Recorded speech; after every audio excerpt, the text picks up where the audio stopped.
네, 오랜만에 모셨습니다. 이화영 전 경기도 평화부지사 법률대리인 맡고 계신 김광민 변호사 모셨습니다. 어서 오십시오, 변호사님. 네, 반갑습니다. 예, 제가 페이스북에 경문을 올리신 걸 보고 예. 오늘은 제가 김 변호사님을 모셔야겠다 이렇게 생각을 했습니다. 사실 납득할 수 없는 내란 속의 윤석열의 구속 취소 사태를 보면서 많은 국민들이 걱정과 분노와 탄식과 일종의 어떤 분들은 공포, 저도 마찬가지입니다만 어제 제가 광장에 이제 저녁 늦게 나갔었는데 많은 시민들께서도 비슷한 감정을 호소하고 계셨어요. 변호사님은 어떠셨습니까? 초현실적인 사건이고, 네, 예, 그리고 심우정 검찰총장이 아침에 기자들한테 적법 절차와 인권 수호는 검찰의 직무다, 이런 식의 발언을 했던데. 네. 근래 들어서 그러니까 윤석열 검찰 들어와서 검찰이 했던 행태를 한마디로 요약하면 적법 절차 무시, 인권 탄압 이거거든요. 근데 그 적법 절차와 인권 수호가 왜 윤석열에게만 적용이 되는지 분노를 금치 못하는 상황이죠. 네, 특히 이제 이화영 평화부지사 대북송금, 소위 이제 이재명 대표의 대북송금 사건과 연루돼 가지고 여기에서도 진짜 많았지 않습니까? 적법 절차가 무시되거나 그래서 판사를 상대로 검사를 상대로 상당히 많이 다투고 계신데, 예. 사실 그 재판 전 과정, 특히 평화국장 문제, 예, 경기도 평화국장 문제를, 평화협력국장 문제를 계속 제기하고 계셨어요. 페이스북에서. 네네. 그 사건 어떤 건지 조금 말씀을 좀 해주세요. 우선은 이재명 지사 시절 경기도에서 중점 사업 중에 하나가 대북 문제였습니다. 네. 예. 북한과의 관계 회복을 하고 북한의 평화적 인도적 지원을 하겠다라는 사업이었고, 예. 이 사업이 평화부지사 산하의 평화협력국에서 이루어졌고, 예. 그때 평화부지사가 이화영 부지사였고, 예. 평화협력국장이 있었습니다. 예. 그 평화협력국에서 했던 대표적인 사업 중에 하나가 산림복구용 묘목 지원, 그리고 어린이들 영양 지원, 그래서 밀가루 지원 네. 이 부분이었는데, 묘목 지원으로 금송이랑 주목이라는 나무를 보냈어요. 예, 조금만 묘목이었습니다. 한 주당 한 7,000원 이 정도 하는 묘목이었는데, 이것을 보낸 거를 가지고 검찰에서는 네. 이게 직권남용이라고 해서 평화협력국장을 구속까지 했습니다. 근데 직권남용 내용이 무엇이냐면 주목이랑 금송이 산림복구에 적합한 수종이냐라는 이견이 있었던 거예요. 이견이 있었고, 주목은 해당이 안 된다. 산림복구에. 네, 이거는 금송은 정원수다. 정원수다. 그래서 네. 검찰은 어디까지 나갔냐면 네. 이게 정원수, 고가의 정원수기 때문에 네. 북한 고위층에 대한 뇌물이다. 이런 주장까지 했습니다. 이제 아까 말씀드렸듯이 한 30cm도 안 되는 조그만 7,000원짜리 묘목들이었어요. 예, 그게 이제 크면, 수년 오래 동안 키우면 이제 정원수가 될 수 있는데, 그게 이제 고가의 뇌물이라는 거예요. 그거 하나 크는데 얼마 걸린대요? 검찰 주장은 한 15년 걸린답니다. 15년. 그렇다고 하는데. 근데 이제 실무부서에서 이게 산림 녹화용으로 적절하지 않다라는 의견이 올라왔습니다. 올라왔고, 다른 또 전문가들은 이게 산림 녹화용으로도 가능하다라는 의견도 올라왔고요. 근데 최종적으로 판결은 여기 문제 전혀 없다라고 됐는데, 법원 판결은 그렇습니다. 근데 검찰 묘목을 주장은 주목을 보내든 무슨 나무가 있을까요? 그냥 떡갈나무, 소나무를 보내든 상관이 없다. 이게 최종적인 법원의 판단이었는데, 검찰은 이 금액을 사용하려면 평화협력 기금을 사용해야 되는데, 기금 사용위원회에 이제 보고를 해야 됩니다. 우리가 이러이러한 목적으로 돈을 쓰겠습니다. 그 보고에 산림 녹화용으로 적절하지 않다라는 실무부서의 의견을 넣지 않았습니다. 넣지 않도록 보고서 작성을 지시한 것이 직권남용이다 해서 구속을 시켜버린 거예요. 근데 이 부분이 이제 심우정의 이번 판단이랑 똑같다라고 제가 주장하는 거는 정무적 판단이잖아요. 보고서 내용에 넣을지 말지. 대북 사업을 진행해야 되고, 대북 사업의 중요성을 따지고, 그 중요성을 따졌을 때 이 보고서에다가 어느 정보를 넣을지, 보고서를 어떤 방향으로 쓸지라는 것은 정무적 판단이었고, 정무적 판단에 따라서 이 내용을 이렇게 작성하자라고 지시를 한 건데, 이게 이제 하급자 실무자의 직권을 방해했다. 그 직권으로 그들에게 그 권리행사를 방해했다라고 해서 직권남용을 적용한 건데 심우정 검찰 같은 경우는 특수본에서 직시항고를 하겠다는 거잖아요. 하겠다는 건데 신무진의 그 판단을 그 말도 안 되는 무슨 위헌 여부가 걱정이 된다는 둥, 뭐 인권 여부가 걱정이 된다는 둥 해서 검찰총장이 못하게 한 거지 않습니까? 네. 심지어 여기는 특수본은 관련 규정도 있습니다. 방해하지 못하도록 하는 규정도 있는데 네. 그걸 무시하고 상급자가 신무진의 의견을 묵살했기 때문에 이거는 정확하게 같은 맥락이다. 네. 평화협력국 사건과 이번에 그 직시항고 포기는 같은 맥락이고 그렇다고 네. 하면 동일한 법적 잣대가 적용된다고 한다면 심우정 역시 직권남용이고 동일한 잣대가 적용된다고 하면 구속사유다. 구속사유다. 예. 왜냐하면 경기도 평화협력국장이 같은 사유로 구속됐기 때문에. 그렇습니다. 예. 말씀 주신 내용은 그 특별수사 감찰본부 설치 및 운영 지침. 네네. 여기에 제2조의 2항을 보면 검찰총장은 본부장이 법률을 위반한 경우를 제외하고는 그 직무 수행을 중단시킬 수 없다. 이렇게 되어 있기 때문에 직시항고 하면 되는 거예요. 평화협력국 사안보다 훨씬 더 중요한 사안이죠. 내란숙의 아니 평화협력국 사안은 네. 그런 뭐 실무진의 의견을 늘지 말지를 강제하는 그런 규정이 없습니다. 예. 없는데 지금 특수본은 건드지 말라는 거잖아요. 그렇죠. 건드지 말라는 규정이 명확하게 있는데 네. 그걸 무시하고 건든 거니까 더 명확하게 직권남용이죠. 그러니까 법으로 걸면 확실하게 이것은 심우정 총장 지금 이제 기고발되어 있지 않습니까? 뭐 저 김경호 변호사도 고발하고 또 이병호 변호사도 고발하고 또 민주당에서도 고발을 하고 그러니까 다종다기한 고발 사건이 이제 수사를 받게 될 텐데 관련해서 이거는 딱 걸리는 혐의가 입증이 될 수밖에 없다. 이렇게 보시는 거죠. 법리적으로 딱 걸리고 평화협력국 사안이라는 이미 사례가 있으니 네. 거기에 대한 검찰의 태도도 있으니 자신들의 태도만 유지한다 하더라도 이건 딱 걸리는 거죠.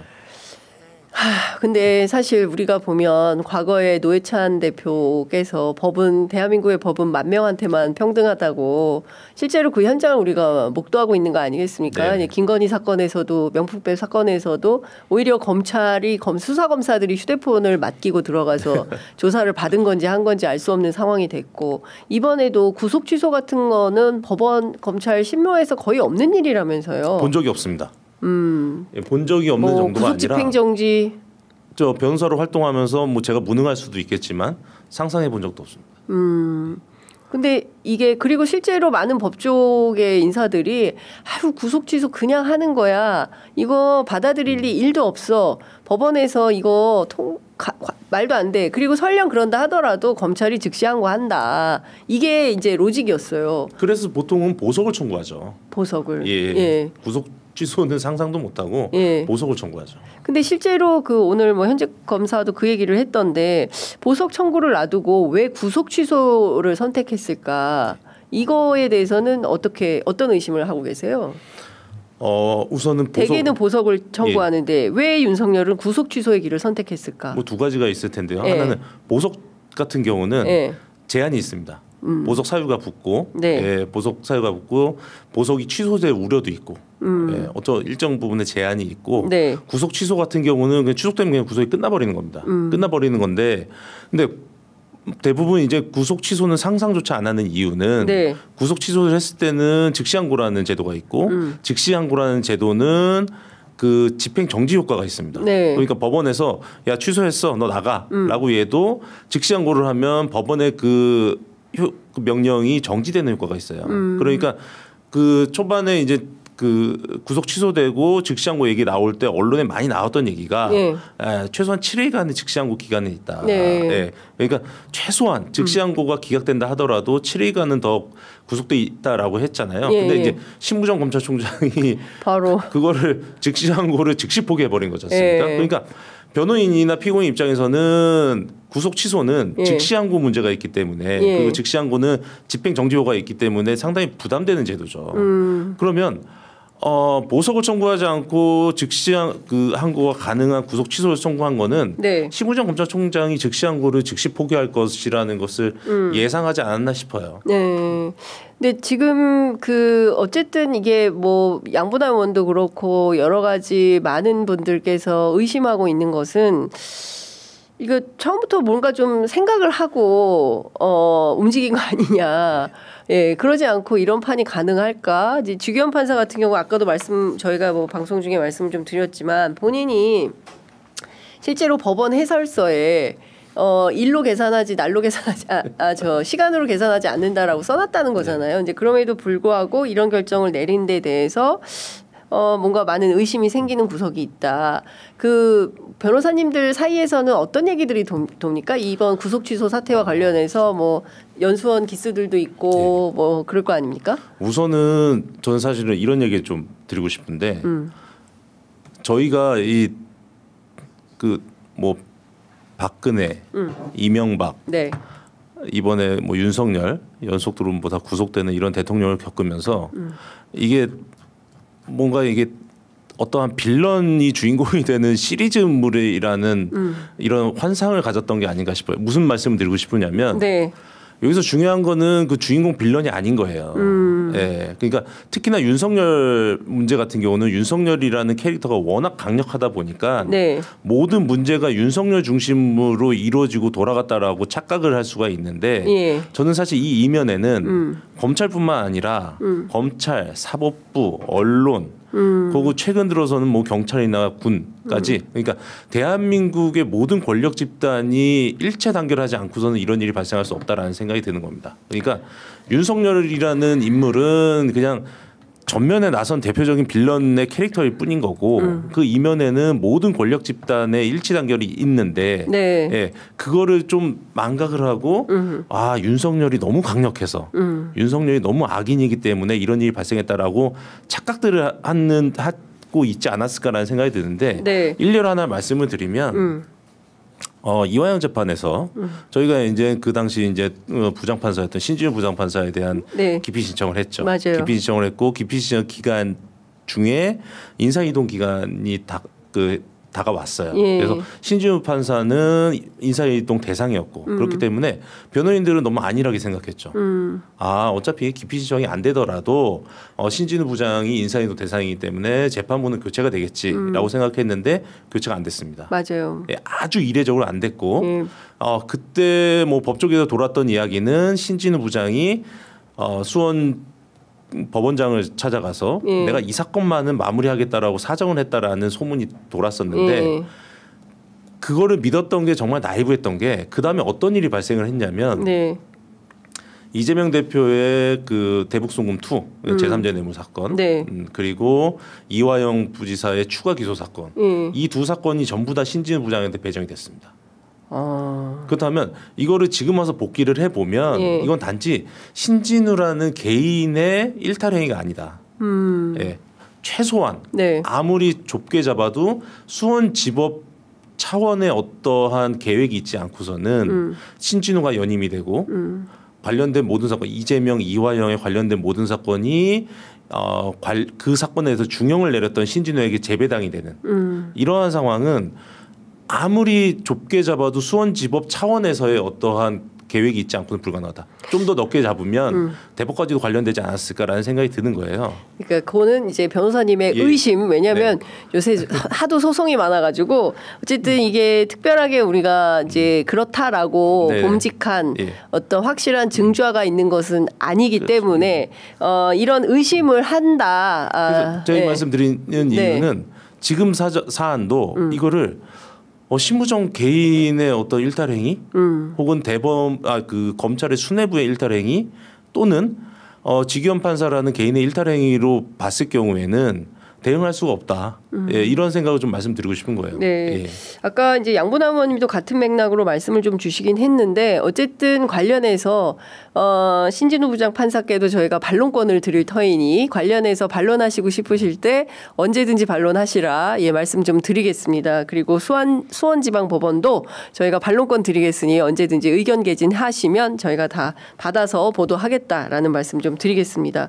어쨌든 워낙 그 대한민국 사회에서 단 한 번도 아니죠. 45년 만에 처음으로 있는 비상계엄 사태가 터졌고 그리고 이 내란의 수괴인 윤석열의 체포영장이 한 차례 실패를 하고 두 차례에 걸쳐서 굉장히 어렵게 온 국민이 그 눈비 오는 가운데 은박지 뒤집어 쓰고 밤샘 농성을 해가지고 어쨌든 체포영장이 집행되는 그 현장을 봤기 때문에 자 이제는 다리 뻗고 편안하게 주무셔도 된다라고 생각을 했는데 다시 두 발로 걸어 나와서 주먹을 불끈 쥐고 감옥에서 잠을 많이 잤더니 오히려 더 건강해졌다. 이런 얘기를 들으니까 잠 못 주무시고 잡혀갔나 안 잡혀갔나 이렇게 시달렸던 전 국민 내란 불면증에 시달렸던 국민들이 오히려 뒷목 잡고 쓰러질 판 아니냐 이런 상황이 된 거 아니겠습니까? 네네. 여기에 대해서 많은 분들이 좀 분개하시고 도대체 대한민국의 사법정의가 살아있는 것이냐라는 의문부호를 또 찍고 있다 이런 말씀 드려야 될 것 같습니다. 특히나 그 사건의 복판에 계시는 김광민 변호사님께서는 지금 이화영 사건 지금 대법 확정 판결이 지금 대법원에 가 있고요. 예. 대법원에 가 있고 검찰이 쪼개기 기소를 했어요. 수없이 많이 쪼개기 기소를 해서 네. 어쨌든 저희가 흔히 대북송금이라고 했던 그 사건은 대법원에 가 있고 네. 그 다음에 여기 파생돼서 나온 이재명 대표와 같이 기소된 제3자 뇌물죄 네. 그리고 추가로 기소한 정치자금법 위반 예. 그리고 최근에는 그 박상용 검사 탄핵 청문회에 가셔가지고 연어 술 파티 일자라고 지정을 한 날짜가 있었습니다. 날짜를 지정했는데 언제 했는지 나중에 알고 보니 그날은 연어를 먹은 게 아니라 육회를 먹은 날이었습니다. 그 연어를 먹은 날은 5월이었고 6월에는 육회를 드셨는데 6월에는 육회 그다음에 5월에는 연어. 그 두 날짜에 착각해서 6월 달에 연어를 먹었다를 진술을 하셨는데 이게 위증이다. 국회에서 위증한 거다. 위증했다 해서 주진우 의원 등이 고발한 사건이 있는데 이 사건이 또 기소됐습니다. 그래서 지금 이화영 부지사는 1심이 지금 3개, 대법원이 1개, 이게 총 4개 재판을 받고 있습니다. 야, 지금 그 형량도 엄청나게 받으셨죠? 네네, 거의 10년 가까이 받으셨죠. 10년 가까이 받고 벌금이랑 추징금 합치면 한 6억 정도가 되고요. 그 말을 한마디 잘못해가지고 이게 그러니까 6월인데 5월인데 6월로 잘못 얘기해서 그것 때문에 주진우 의원이 위증죄로 고발을 해서 국회 증감법에 따라서 기소가 된 거다. 그러니까 연어를 먹은 날은 23년 5월 29일이었는데 23년 5월 29일 이날이 월요일인데 부처님 오신 날 대체 휴일이었어요. 그리고 그 육회를 먹은 날은 23년 6월 18일입니다. 이날은 일요일이고. 그러니까 이분이 5월인지 6월인지 그 휴일날 먹었다라는 생각이 있으셨고 나중에 이제 찾아보시다가 6월 18일인가 보다 해서 6월 18일인 것 같습니다라고 말씀을 하셨는데 같다. 나중에 영수증이 나온 거는 5월 18일이었던 거예요. 그러니까 거짓말했다 해서 고발했고 수원지검에서 수사해가지고 이걸 기소해버렸습니다. 그러니까 누구에게는 한없이 관대한 대한민국 법이 내란 수괴 윤석열에게는 한없이 관대한 저 71년 만에 처음으로 날이 아닌 시간으로 계산해서 구속 취소 결정을 내버리고 누구에게는 착각할 수 있잖아요. 5월인가 6월인가 물론 그 국회에서 증언하는 것이기 때문에 국회 증감법에 따라서 처벌받을 수 있기 때문에 확실하게 확실하게 기억해서 발언했어야 되는데 그러지 못한 책임은 있다 하더라도 이걸 가지고 기소해서 재판받도록 하는 것은 너무 가혹한 거 아닙니까? 그러니까요. 근데 그 영수증이 어디서 나온 겁니까? 이거 영수증은 못 갖고 계셨을 거 아니에요. 수감된 상태였으니까. 그러니까 그 진술하실 때는 영수증 확보 안 됐었고요. 영수증은 법원 통해서 그 해당 카드사의 그 문서실 명령에서 받았는데 이 부분도 검찰이 하도 방해를 해가지고 네. 예, 받아내는 데만 1년 넘었습니다. 그 영수증 한 장 받아내는데 그렇죠. 1년이 예. 걸렸다는 거죠. 예. 그러니까 누군가의 그러니까 참 그 변호인 하시기도 어려웠겠어요. 예. 그 무슨 그 수사 관련된 제가 보니까 기록 협조나 이런 것도 잘 안 됐던 것 같고. 맞습니다. 그러니까 오히려 이화영 변호인보다는 검찰과 싸우는 투사로서의 변호사 법조인 역할을 했던 거 아닌가라는 생각마저 드는데 그렇군요. 지금 이화영 부지사는 지금 어떤 상태에 계십니까? 건강이나 이런 건 괜찮으신가요? 건강은 괜찮으시고요. 예, 뭐 누구는 그렇게 손쉽게 나온 반면에 이화영 부지사는 1심에서만 쪼개기 기소를 해가지고 구속영장을 3번 청구했습니다. 그러니까 6개월씩 3번 해서. 구속 취소 사유 없어요? 시간으로 다시 따져보면 구속 취소 해당 안 돼요? 이미 1심 사건이 끝나고 이제 판결로 재구속된 거기 때문에. 예. 예, 그래서 22년 추석 때 들어가셨으니까 예. 예, 지금 뭐 거의 3년 가까이 미결수로 예. 지내고 계시고. 3년을 미결수로. 3년 가까이 22년 추석 때 들어가셨으니까. 예. 와. 그러니까 진짜 대한민국 사법 체계에 대해서 다시 생각을 하게 됩니다. 그러니까 권력자의 편이냐 그렇지 않으냐, 실제로 권력자이냐 아니냐에 따라서 그 현직 검사들이 그 얘기를 하지 않습니까? 일반 잡범 같으면 절대 이런 일 있을 수 없다. 나도 놀랍다. 즉시 항고해야지 이걸 왜 안 하냐. 이런 얘기를 언론에 하고 있습니다. 현직 검사들이. 그리고 현직 검사들, 현직 판사들이 일제히 나서서 이거 심우정 총장 이거 어떻게 하라는 건지 현장의 이 혼란 전부 계산으로 해가지고 지금 명태균 씨를 포함해서 많은 구속 피의자 피고인들이 다 소송할 거 아닙니까? 다 날짜 시간 계산 따져가지고 나도 따져주세요 이렇게 할 거 아닙니까? 네. 그게 물밀듯이 법원에 접수됐을 때 법원 감당을 할 수 있는 거냐? 그런 준비도 해야 되는 거 아닙니까? 윤석열을 위해서 사법 시스템을 희생양 삼은 거죠. 그렇습니다. 이럴 때 뒷목이 뻣뻣할 때 제가 변호사님을 위해서 상품 하나 추천하고 가겠습니다. 예, 벤스랩의 효자손 큐 초록잎 홍합 크림인데요. 정말 이런 얘기 들을 때 뒷목이 뻣뻣할 때 이렇게 정말 이럴 때 한번 발라주시면 시원해집니다. 제가 써봐서 압니다. 예. 관절에 좋다고 알려진 뉴질랜드 초록잎 홍합 추출물, 구아바잎, 녹차, 장미꽃 추출물, 오디, 서리태, 양파 좋은 게 다 들어갔어요. 발효 동백 오일 등 여러 특허 상분까지 추가된 효과 빠른 릴렉싱 크림인데요. 허리, 어깨, 무릎 불편한 부위에 쓱쓱 발라주시면 시원한 쿨링감과 함께 뻣뻣하고 뻐근한 곳이 싹 풀리고 편안해집니다. 평소 쑤시거나 결릴 때 파스 붙였다가 피부가 따끔거리면서 파스 화상을 입는 분들이 가끔 계시는데요. 이 제품은 따갑거나 가렵지 않고 피부 진정 및 보습 성분이 들어있기 때문에 피부가 약한 분들께도 추천드립니다. 제품에 대한 자신감이 있기 때문에 본품 구매 시 동봉해드리는 체험용 샘플을 먼저 사용해 보시고 효과가 없다고 생각되시면 본품 미개봉 상태에서 반품하시면 100% 환불해드리고 있습니다.